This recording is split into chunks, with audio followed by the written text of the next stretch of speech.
13 degree pa lang ngayon guys. Pero sobrang dami.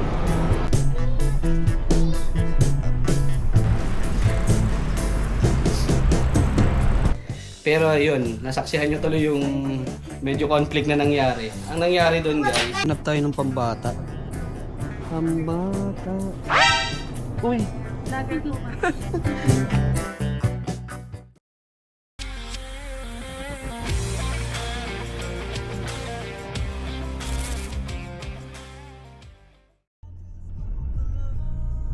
Hi guys! So for today's video, samahan nyo kami para sa first time travel namin papuntang Osaka, Japan.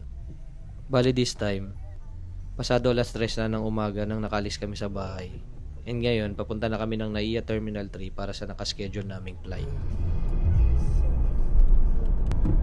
Pero bago kami pumunta ng NAIA, idadaan ko na muna yung sasakyan namin sa Park and Fly para doon ko iiwan ng mga ilang araw na wala kami sa Pilipinas. Tapos doon yung office nila.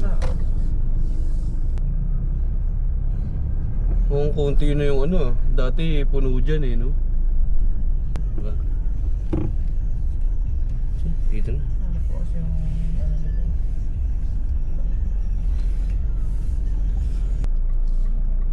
So, we're here na guys sa Park and Fly.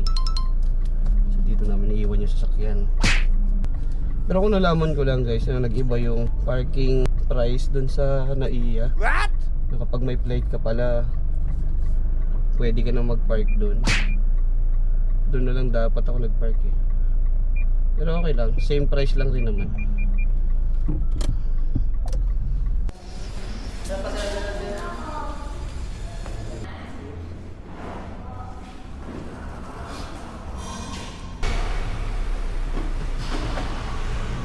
Kasi sa akin boy. Dinig ka sa akin boy.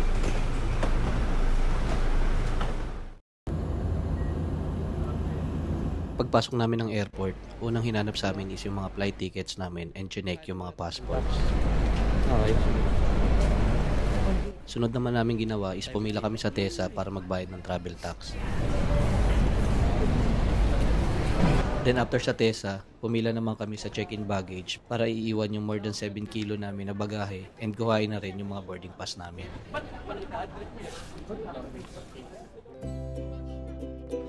Pinakahuli is yung pumila kami sa immigration office. Bali dalawa lang kami ng asawa ko tinanong.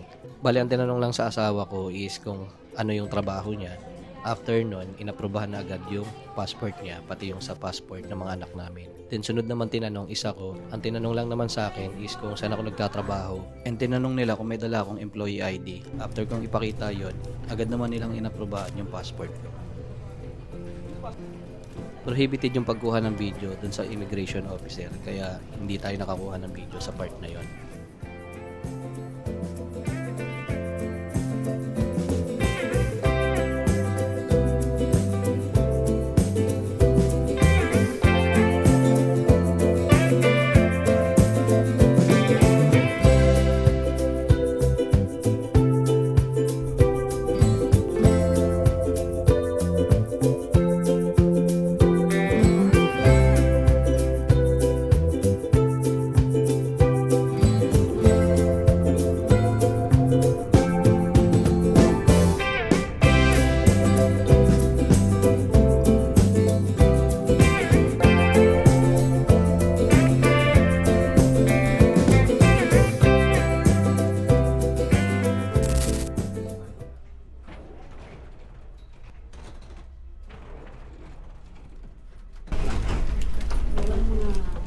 After namin makalabas ng eroplano, meron pang isang train kaming sinakyan na nagdala sa amin sa mismong Kansai Airport.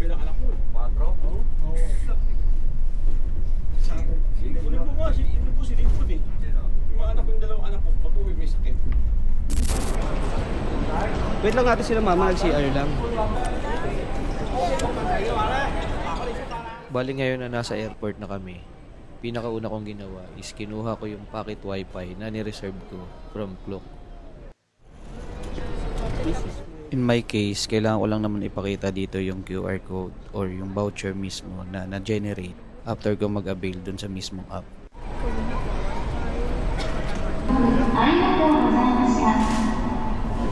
This is an announcement from the disaster So after ko maklaim yung pocket wifi, sunod ko naman ginawa is naghanap ako ng ATM machine para makapag-withdraw na kami ng cash. Cash kasi yung kailangan gamitin kapag bibili ka ng train ticket.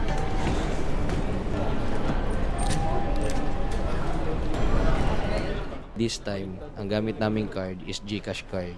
Kasi ito rin yung may pinakamababang conversion rate based doon sa mga na-research din namin. Compare kapag gumamit ako ng ibang bank ATM card.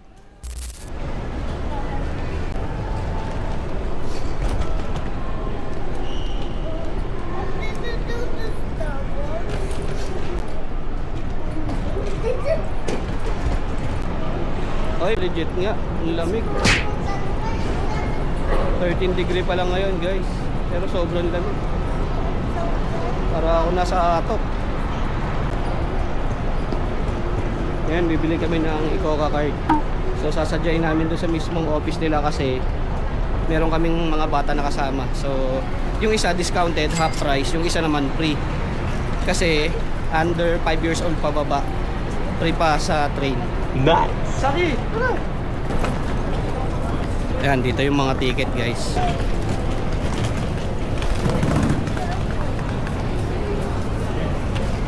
Sabi, tara! Ganito pala yung tsura nun. Usually kasi nakikita ko sa video, guys, gabi na. Ngayon, magaga pa. So, pasok pala ang liwanag dito sa loob. Kala ko laging, ano to, close na hallway. 30. So, balidan na kami, guys. Kumuha ng Icoca card. So, yan. Hey. So, ngayon pipila kami para kumuha ng express ticket pa dito sa Nankay na station. So, wait, tabi ka kay mama. Ano ka na lang para mas ma-guide ka. Yun o. Yun ang mag-guide sa'yo. Ah, pwede yun? Oo. Sige, yan na lang.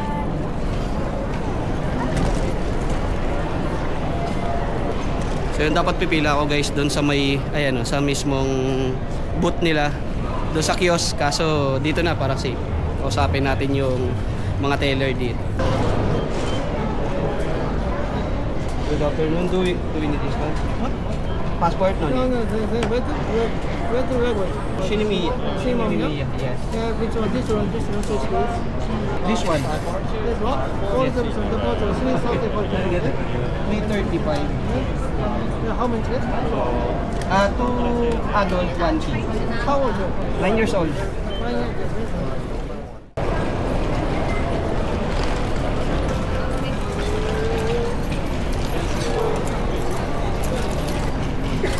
O, Sawi, pasok na.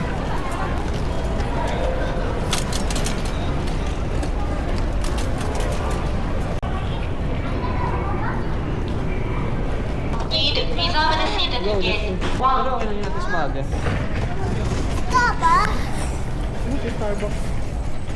So itong sa left side, guys, ito yung regular. Itong right side, ito yata yung special.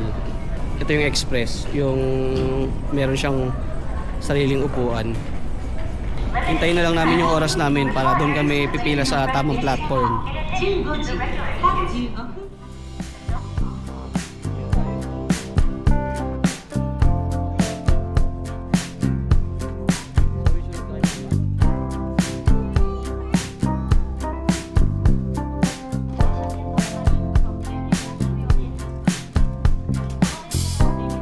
Wait. Oh, sorry. Hawakan mo yan.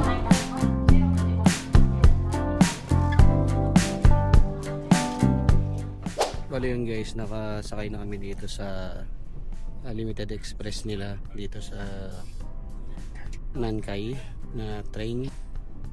So going to Shinimiya kami. Doon yung bababa namin. Hindi ko alam kung pang ilan siya na stasyon, pero parang ang arrival dun based dun sa ticket is 40 minutes or 35 minutes. Tapos pagbaba namin dun, guys, dun na rin yung mismong apartment hotel. Hahanapin na lang namin. So walking distance lang naman.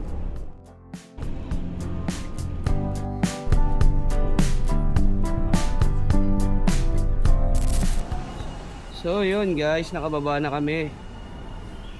Hindi lang namin alam saan kami exit dito. Sa platform kami dapat pumasok at lumabas. Pero madali na lang naman to. Mag-google map kami para marating namin yung tamang way. Lalakarin na lang namin yung apartment hotel, guys. Lamig. Are you okay, Saki? So yan, guys. Malapit na to. Malapit na namin matapos yung quest namin, guys.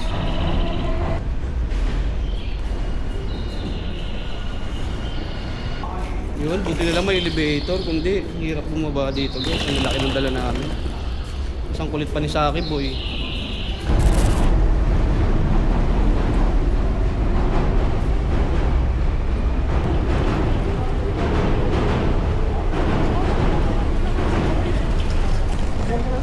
Uwi, tara.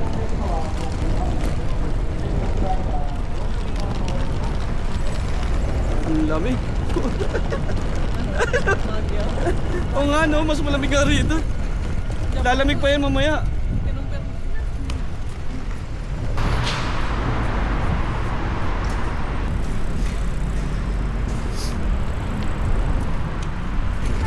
So bale ito na yung, ito nasa left side yung apartment hotel. So walking distance lang siya talaga dun sa mismong Ishimiya station. What? All goods. Pero hindi ko lang alam kung meron ditong malapit na mga convenience store. Pero mamaya hanapin namin. Kailangan lang muna namin makapag-check-in kasi pagod na yung mga kids. Lalo na si Saki Boy. Ginising na lang namin siya doon sa express train kanina. Hindi na kinaya kasi maaga nagising tayo. Alas 2.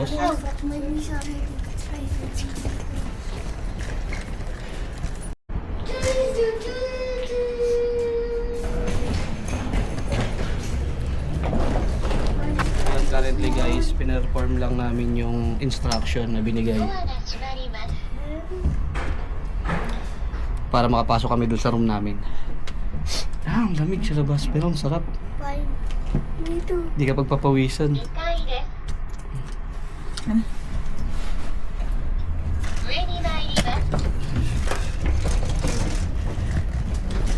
Tapos ha?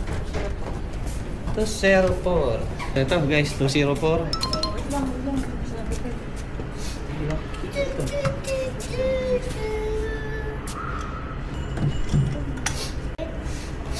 So bali nasunod naman namin yung instruction guys na binigay nung mismong caretaker. Kaso ang problem, pagbukas namin ng key box, walang laman na key.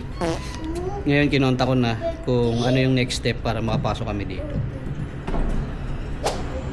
This name. So your room is 306 waiting for you. Ah, okay. You have to use check-in message. You have to news. Ah, Yes. give me a second. Yes. Let's see. Yeah. Yes. 3. No. 0. Ah, okay. Okay. Yes. All right. Thank you. Where's the light? This one. Yes. Do you have key? Key. Okay.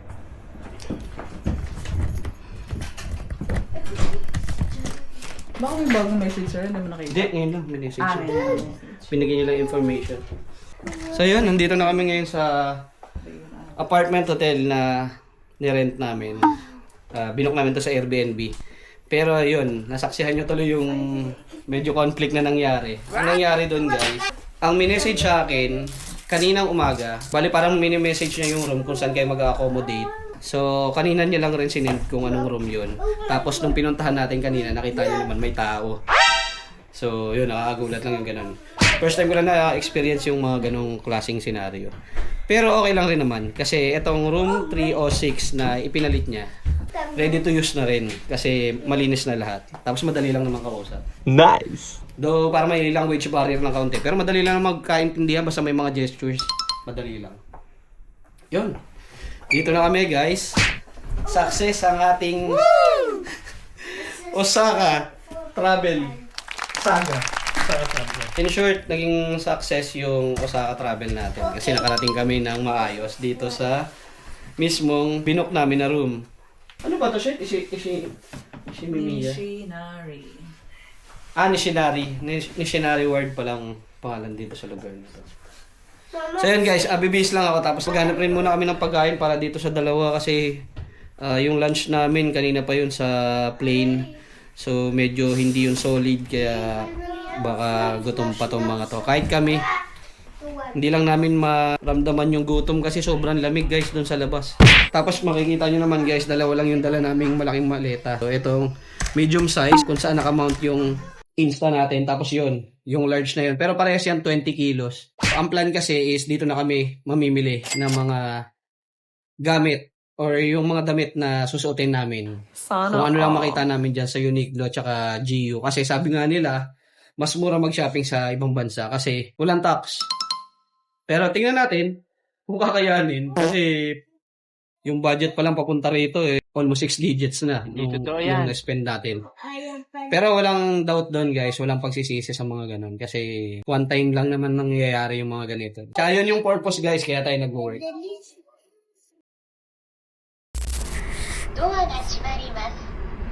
So bali pababa ako ngayon, bibili ako ng pagkain sa mga convenience store dito. So ang pinakamalapit sa amin guys is Lawson. Doon ako bibili ng pagkain namin for dinner. Baka bukas na lang kami maghanap ng mga masasarap dito na restaurant.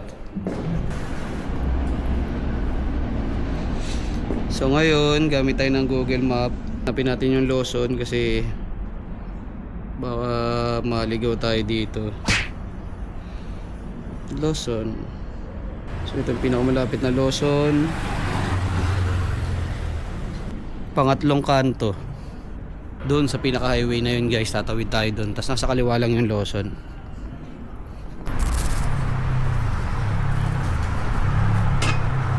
So yun guys, order lang ako dito sa Lawson. Pasok tayo, bili tayo ng foods.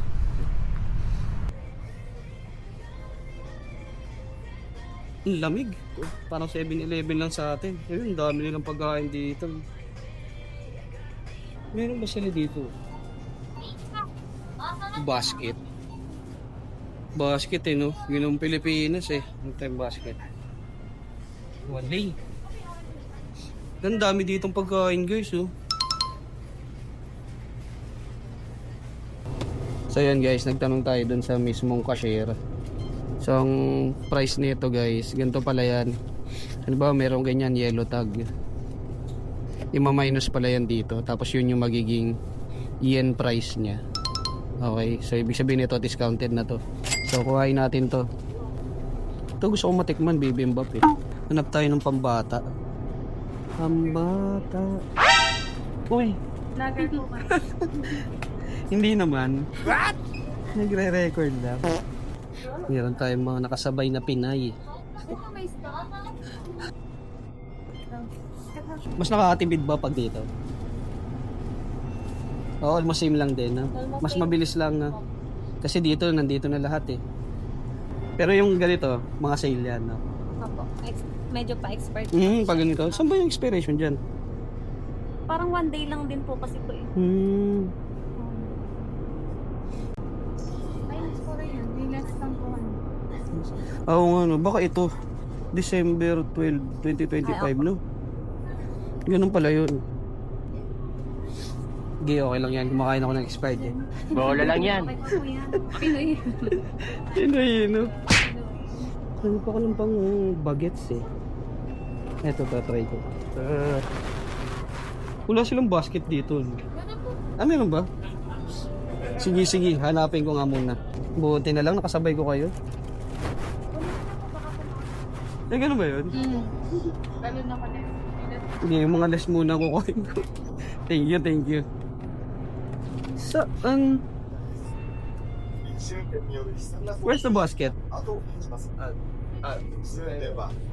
Yan. Thank you. Yan. So, okay na tong dinner. Tapos, ano pa pinabibili sa akin? Kape. Saan yung mga kape? Ano sabi ni Lizette sa akin? Kape. Alright guys, so bali pauwi na tayo ngayon. Pabalik na tayo doon sa apartment natin. Ayun, meron tayong mga kababayan doon guys na nakausap ko. Mga ano sila, baker sila na babae. Yung isa galing Bicol, di ba? Nakakakwentuhan pa natin. Tapos yung isa naman galing Laguna. Napadali yung hanap natin ng mga pinapahanap sa akin ng asawa ko. Mili tayo ng kape. Ano pa ba? Tapos in-explain nila yung mga pwedeng makatulong sa atin dito. Like yung sa tubig. Sa tubig, ang sabi nila, yung tap water na ginagamit doon sa mismong lugar nila, yun na lang rin yung iniinom nila. So safe naman daw yun. Nice. Kahit hindi na pakuluan. Pero bumili pa rin tayo dito ng 2 litro ng tubig. Tapos yun, nagtanong ako kung saan nakalagay yung mga kape. Yun, tinuro nila sa atin. Okay naman. Informative naman. Ito maganda dito sa Japan guys eh. Dahil sa sobrang lamig dito, hindi ka pagpapawisan. So wala nang liguan to guys. So yun, pangatlong kanto lang yung apartment natin dito guys.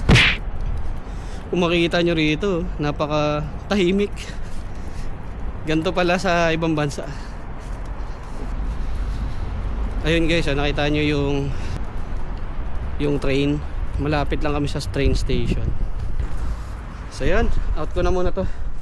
At lobat na tong camera natin. So yan guys, bali ito yung mga nabili natin kanina doon. So kaya sa Ilian guys, alam ko 1 day na lang may expire na siya. Kasi itong isa hindi siya nakasale. Ayan, parang mga kulang-kulang din 2,500, 2,800 ata. Itong lahat. Kasi bumili pa ako ng tubig eh. So 2 litro ng tubig. Tapos ito kape na tinitimpla. Yung mga binilihan ko ay nakatulog na. Tulog ang mga bata. Itong pinakamakulit eh oh. So yun guys, tapos na tayong kumain. Tawag na yung binili natin sa convenience store. So totoo nga sabi-sabi guys, malasa yung nabibili sa convenience store dito. Yung mga nasa bowl, yung mga ready to eat na frozen or iinit nyo na lang. Basta yung mga ganitong klaseng pagkain guys, yung mga easy to cook or kailangan lang i-microwave. Sulit guys. So I think dito ko na lang rin tatapusin yung video natin. So if ever naging interesting tong video na to guys, alam nyo na, like and share and subscribe na lang din para updated kayo sa mga susunod nating upload. Tapos kung meron kayong mga katanungan, i-comment nyo lang doon sa i-upload nating video. Alright, so hanggang dito na lang guys. Tignan natin kung ano yung mga susunod na video na magagawa natin dito sa Osaka, Japan. Salamat.